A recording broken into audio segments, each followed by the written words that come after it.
अस्सलामु अलैकुम वरहमतुल्लाहि वबरकातुहू। अल्लाहुम्मा सल्लि अला मुहम्मदिन व अला आलि मुहम्मद कमा सल्लैत अला इब्राहीम व अला आलि इब्राहीम इन्नका हमीदुम मजीद। अल्लाहुम्मा बारिक अला मुहम्मदिन व अला आलि मुहम्मद कमा बारकत अला इब्राहीम व अला आलि इब्राहीम इन्नका हमीदुम मजीद। लतदाद रुदोसलाम बेशुमार दरुदोसलाम मेरे और आपके प्यारे तसोने तमन्मोन आका हज़रत मोहम्मद मुस्तफ़ा सल्लल्लाहु अलैहि वसल्लम पर, आपकी आल पर और आपके असहाब पर। जी अज़ीज़ दोस्तों, ये मनाज़र आप देख रहे हैं मरी के और सुबह सवेरे के मनाज़र हैं। इस वक्त तकरीबन दुकानें बंद ही होती हैं, लेकिन ये हमारे सब्सक्राइबर हैं, उन्होंने मोहब्बत फरमाई और स्पेशल हमारे लिए वीडियोस बनाकर भेजी हैं। और आज की इस वीडियो में हम आपको बताएंगे सबसे बड़ा सवाल कि मरी में बर्फ़बारी कब शुरू होती है।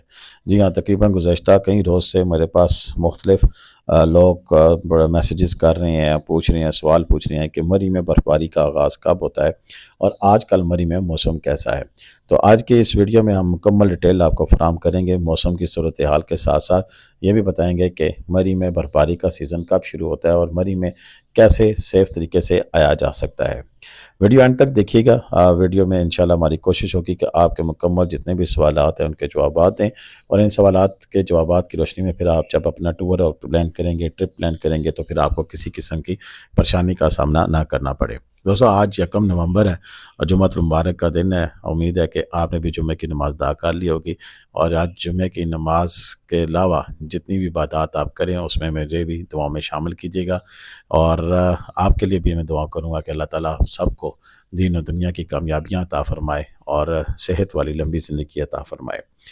लेकिन ये बात यह है कि अपने टॉपिक की तरफ आते हैं, लेकिन जिन दोस्तों ने अभी तक हमारे चैनल को सब्सक्राइब नहीं किया हुआ तो बराए मेहरबानी हमारे यूट्यूब चैनल को सब्सक्राइब करें, घंटी का बटन दबाकर ऑल नोटिफिकेशन का बटन भी ऑन कर लें। चैनल सब्सक्राइब करने की वजह यही है कि हम पाकिस्तान के तमाम सियाती मकामात की ताज़ा तरीन अपडेट आपके साथ शेयर करते हैं और ताज़ा मालूमात के साथ साथ मौसम की सूरत हाल, सड़कों की सूरत हाल, होटलों और रेस्टोरेंट की इन्फॉर्मेशन भी हमारे चैनल पर मौजूद होती है। तो लिहाजा जो भी दोस्त हमारे चैनल पर आएँगे इंशाल्लाह उन्हें मायूसी नहीं होगी, उन्हें हर तरह की ताज़ा तरीन अपडेट हमारी तरफ से उनको मुहैया हुआ करेगी। तो जी बिल्कुल अपने टॉपिक पे आते हैं और टॉपिक में ये शामिल है कि मरी की इस खूबसूरत तरीन वादी में, यानी जिसे हम मलका कौसार मरी कहते हैं, इसमें बर्फ़बारी का सीज़न कब शुरू होता है। सबसे पहले तो एक चीज़ अपने जहन में रख लें कि मरी को दूसरे सेयाती मकामात पर क्यों फजीलत हासिल है। एक्चुअली होता यह है कि मेरा भी अब 2-3 साल का एक्सपीरियंस है जिसमें हम मालम जब्बा बहुत सारी दुनिया जाती है बर्फ़बारी देखने के लिए। इसी तरह शुगरान के भाई वहाँ पर भी दुनिया जाती है बर्फ़बारी देखने के लिए। लेकिन मरी एक ऐसा मुकाम है कि जहाँ पर फिर आपको एक जगह स्टक नहीं होना पड़ता है। यानी कि मरी तो है ही है, लेकिन मरी से मुल्लिका गलियात यानी कि 35 किलोमीटर का एरिया मरी से लेकर नथिया गली तक का खूबसूरत तरीन नज़ारों पर मुश्तमिल होता है। यहाँ बर्फ़बारी हो या वैसे कोई भी मौसम हो, जैसे आजकल का भी मौसम है, तो आजकल यहाँ मौसम की जो सूरत हाल है वो कुछ यूँ है कि सर्दी आ नहीं गई, सर्दी आ चुकी है। आपको लोग चादरें ओढ़े, स्वेटरें पहने, जैकेटें पहने नज़र आ रहे होंगे, लेकिन जब धूप निकलती है तो उसमें बगैर चादर ओढ़े और बगैर जैकेट पहने भी गुजारा मुमकिन है। यानी कि आजकल मौसम ऐसा है कि अभी तक तो फ़िलहाल कोई बारिश नहीं हो रही।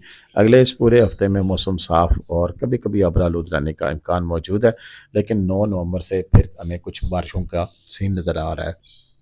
लेकिन यहाँ बारिश होगी नहीं होगी इसके बारे में तो नहीं कन्फर्म है। वैसे मरी के मौसम का ओवरऑल आप कुछ ऐसा अंदाज़ा नहीं लगा सकते हैं। वहाँ पर जैसे ही बादल आते हैं तो किसी भी वक्त बारिश हो सकती है, लिहाजा अनप्रिडिक्टेबल मौसम होता है यहाँ पे। अक्सर औक़ात तो ऐसा भी हुआ कि हमने बर्फ़ की प्रिडिक्शन ही नहीं की और बर्फ़ बरस पड़ी थी, लिहाजा ऐसा सीन है। अब अपने इस सवाल की जानब जो कि बहुत सारे लोग दोस्त फ़ोन करके पूछ रहे हैं कि मरी में बर्फ़बारी कब शुरू होगी, तो जनाब अमूमन जो मरी के अंदर बर्फ़बारी का स्पेल है वह नवंबर के आखिर में कहीं जाके हल्की फुल्की ज़ालाबारी टाइप की, जिसे गीली बर्फ़बारी कहते हैं, और दिसंबर के मिड से लेकर फिर दिसंबर के आखिर तक इसका रुझान बनता हुआ जनवरी फरवरी में चला जाता है। और फिर ये इसके टॉप पीरियड होता है जनवरी और फरवरी, जब इसको बर्फ़बारी के बेहतरीन चांसेस मौजूद होते हैं और इसी दौर में मरी में बेहतरीन किस्म की बर्फ़बारी होती है। अब एक सवाल और भी उठता है कि यहाँ पर कितनी बर्फ़ पड़ती है। देखिए, ये कितनी बर्फ़ पड़ने का तो कोई पैमाना या पैरामीटर नहीं है कि जजमेंट किया जा सके कि इस बार इतनी बर्फ़ पड़नी है या इतनी बर्फ़ नहीं पड़ेगी।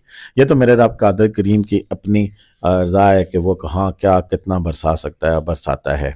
और उसमें ये मैटर करना कि देखना, जैसे एक दफ़ा एक वाक़या भी मरी में हो चुका है कि जब अचानक से एक तूफ़ान आया बर्फ़ का, और उस बर्फ़ के तूफ़ान में स्टक होते हुए कई लोगों ने जानें भी ज़ाया की, और वो 7 से 8 फुट की बर्फ़ पड़ चुकी थी इस इलाके में। मरी में जब आप बर्फबारी देखने के लिए आते हैं तो सबसे सेफेस्ट रास्ता कौन सा है, ये एक सवाल अब ज़्यादा है कि मरी की पुरानी रोड से आएँ या मरी की नई रोड से आएँ। मरी की पुरानी रोड पुरानी जीटी रोड और नई रोड एक्सप्रेस वे रोड है। बेहतर तो ये है कि एक्सप्रेस वे रोड से आया जाए, लेकिन उसके लिए उससे भी ज़्यादा बेहतर यही है कि अगर आप एक्सप्रेस वे से अपनी गाड़ी पे आते हैं तो स्नो चेन का इंतज़ाम साथ में लाजमी करके आएँ। मेरी इनकरीब कोशिश होगी कि इन्हीं दिनों में कि स्नो चेन के हवाले से भी एक वीडियो बनाऊँ कि मरी जाते हुए पिंडी इस्लामाबाद में कहाँ-कहाँ आपको स्नो चेन अवेलेबल होगी। लेकिन उसके लिए फिर आपको इंतज़ार करना पड़ेगा। आप किसी भी शहर से आएँ, अपने शहर में चेक करें, कहीं न कहीं से आपको स्नो चेन या फिर दराज डॉट पी के या पाक व्हील से भी आप स्नो चेन अपनी गाड़ी की मँगवा सकते हैं। स्नो चेन के बगैर इन दिनों में बर्फ़बारी के दौरान सफ़र करना बिल्कुल भी ऐसे ही है कि जैसे आपने वहाँ जाकर अपने आप के साथ ज़्यादती कर ली, क्योंकि फिर अगर आपके पास स्नो चेन नहीं होगी तो फिर जिसे हम माफिया कहते हैं उसको हम खुद दावत देंगे कि आओ भाई स्नो चेन लगाओ, और 8, 10, 15 हज़ार रुपये तक भी स्नो चेन लगाकर आपकी गाड़ी को फिर निकाला जाता है। तो फिर बेहतर तो यही है कि 5 से 6 हज़ार से लेकर 7-8 हज़ार तक अपनी स्नो चेन लेकर हमेशा के लिए अपने पास रख लें। और स्नो चेन लगाना भी कोई इतनी कोई बड़ी रॉकेट साइंस नहीं, बड़ी आसानी के साथ उसको टायरों पे लगाया जा सकता है, और फिर अपना सफ़र जारी रखकर ना सिर्फ आप इस खूबसूरती को एंजॉय कर सकेंगे, बल्कि किसी सेफेस्ट ठिकाने पर आप इर्द-गिर्द मूव होकर वहाँ पर क़याम भी कर सकेंगे। उससे एक और भी चीज़ है, ये मैं जल्दी-जल्दी बात कर रहा हूँ कि स्नोफॉल के दिनों में एक चीज़ एक और भी बड़ी अहम है कि आप होटल की बुकिंग करा कर जाएँ, ताकि आपको वहाँ जाकर किसी किस्म की परेशानी का सामना ना करना पड़े। मरी में एक बड़ा सवाल होता है कि जी जब मरी में बर्फ़ होती है तो क्या नथिया गली गलियात में होती है? जी बिल्कुल होती है।